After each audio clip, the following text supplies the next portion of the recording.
आगामी मनपा चुनाव को ध्यान में रखते हुए राष्ट्रवादी कांग्रेस पार्टी अजित पवार गुट ने अपनी ताकत और संगठन को और सुदृढ़ करने के उद्देश्य से बेलापुर तालुका में भव्य सत्कार समारोह और कार्यकर्ता मेळावा आयोजित किया। इस कार्यक्रम में जिलाध्यक्ष नामदेव भगत की खास मौजूदगी रही। साथ ही धीरज कोड़ी और पदाधिकारी, कार्यकर्ता तथा नागरिक भी उपस्थित थे। इस अवसर पर पार्टी के नेता रमेश रोकड़े सहित कई पदाधिकारियों का सम्मान किया गया। वहीं एनसीपी में युवाओं और महिलाओं ने भी बढ़ चढ़कर हिस्सा लेते हुए नामदेव भगत के नेतृत्व पर विश्वास जताया और अजित पवार गुट में सामूहिक रूप से पक्ष प्रवेश किया। अपने संबोधन में जिलाध्यक्ष नामदेव भगत ने कहा कि नए कार्यकर्ताओं के आगमन से पार्टी को नई ऊर्जा और मजबूती मिलेगी। इस कार्यक्रम के माध्यम से राष्ट्रवादी कांग्रेस पार्टी ने नवी मुंबई के राजनीतिक परिदृश्य में अपनी उपस्थिति और प्रभाव को एक बार फिर मजबूती से दर्शाया है। आज आपण सर्वांनी पाहिलं असेल की या सभागृहामध्ये शेकडो कार्यकर्ते या ठिकाणी उपस्थित होते आणि मी एक असा कार्यकर्ता माझ्या कामावर आणि माझ्या कर्तृत्वावर मी विश्वास ठेवणारा माणूस आहे। मी उंटावरून शेळ्या आखलत नाही। मला जमिनीवरचा कार्यकर्ता असल्यामुळे आज हा जवळपास 9वा पक्षप्रवेश आहे, 10वा। तर त्या ठिकाणी आज बघितलं तुम्ही तर रामभाऊ खरात धनगर समाजाचे नेते आहेत। त्यांनी बऱ्याच वर्ष काँग्रेसमध्ये काम केला, त्यांना आपण या ठिकाणी आज प्रवेश दिलेला आहे। शिवशरण पुजारी जे बीएसपीचे बेलापूर विधानसभेचे उमेदवार होते, त्यांनी देखील आज पक्षप्रवेश केलेला आहे। निंगराज पुजारी या व्यक्तींनी देखील आमच्याकडे प्रवेश केलेला। अमित सूर्यवंशी, प्रदीप निसर्ग ह्या सर्व कार्यकर्त्यांच्या बरोबरच आबासाहेब भिंगार दिवे, त्याचबरोबर आशाताई, गौतम शहा, मुक्तारभाई आणि बालासाहेब कसबे, गणेश हिवाले, त्याचबरोबर करण रमेश रोकडे।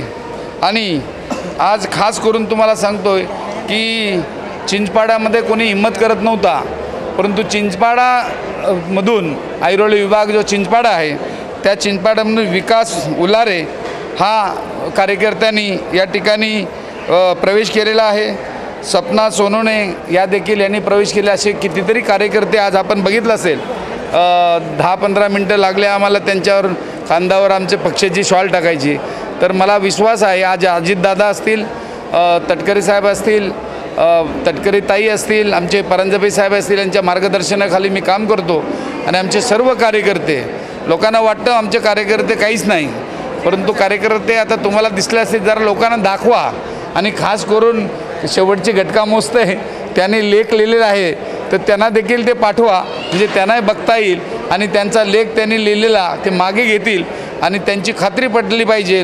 मला तर वाटतं की 22-23 वर्षे कार्यकर्ता निर्माण करायला लागतो। त्या कार्यकर्त्याचं वाट लावायला एक साधं 4 ओली पण फार जास्त आहेत। मला असं वाटतं पत्रकार बांधवांनी त्या ठिकाणी, पत्रकार बांधव असतील किंवा इतर कोणी असतील, कार्यकर्ता जो काम करतो त्याचं कौतुक करता नाही आलं तर नका करू, परंतु चुकीच्या पद्धतीने लोकांसमोर बातम्या टाकणं हा चुकीचा विषय होतो। आणि म्हणून मी मारामारी न करणारा माणूस, शिव्या न देणारा माणूस आहे। काही तुम्हाला ज्ञात आहे, काही महत्त्वाच्या पदावर बसलेले लोक काय शिव्या देतात, त्याच्यापेक्षा मी कोल्याचा पोरगा असल्यामुळे मलाही देता येतात, परंतु आपण त्या शिव्या द्यायचं काम आपलं नाही। कोणाचा आदर करता नाही आला तर आपण अनादर करता कामा नये। आज मोठ्या संख्येने ज्यांनी प्रवेश केलेला आहे, आमच्या शिरोण्यामध्ये करण घरत म्हणून त्या ठिकाणी आला, नेरूळमध्ये आमचे अब्दुल असतील, त्याच्यानंतर नवीन सिंग असेल, त्याचबरोबर शिवचरण असेल, आता आमचा वैभव असेल, या असे कार्यकर्ते जे बरेचसे आहेत। त्याच्याबरोबर संतोष असेल, आमचा तुर्बा स्टोअरमधला हलवाई, रोकडे असतील, असे कितीतरी कार्यकर्ते। आज लोक म्हणतात की अरे छोटे छोटेच कार्यकर्ते महाग पडतात, उंच माणूस लवकर दिसतो परंतु छोटे कार्यकर्ते दिसत नाही। मी शिवाजी महाराजांनी सांगितलेलं आहे, गनिमी कावा करून लढाई करायची असते, आणि आज तेच नेमकं काम राष्ट्रवादी नवी मुंबई हे काम करते। आणि मला पूर्ण खात्री आहे आमच्याकडे पैसे वगैरे खोका तर लांब राहिला, पेट्याही लांब राहिल्या, परंतु आमच्याकडे कार्यकर्त्यांची संच आम्ही तयार केलेला आहे।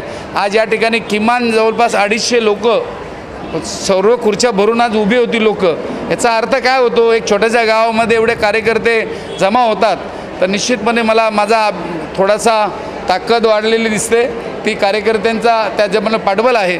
आणि म्हणून जे लोक माझ्याबरोबर आलेले आहेत, आज पोलीस डिपार्टमेंटमध्ये एवढ्या मोठ्या मोठ्या पदावर कामं करत असलेली लोक जे आहेत, ती रिटायर झाल्यानंतर नामदेव भगतच्या नेतृत्वाखाली राष्ट्रवादी पक्षामध्ये अजितदादाच्या छत्रछायेखाली, तटकरे साहेबांच्या छत्रछायेखाली जेव्हा येतात, याचाच अर्थ तुम्ही समजून घ्या, परिवर्तन व्हायला सुरुवात झालेली आहे. आज कितीतरी वर्ष आपण महानगरपालिकेची सत्ता दिलेली आहे, परंतु आजही देखील दरबार भरावं लागतात.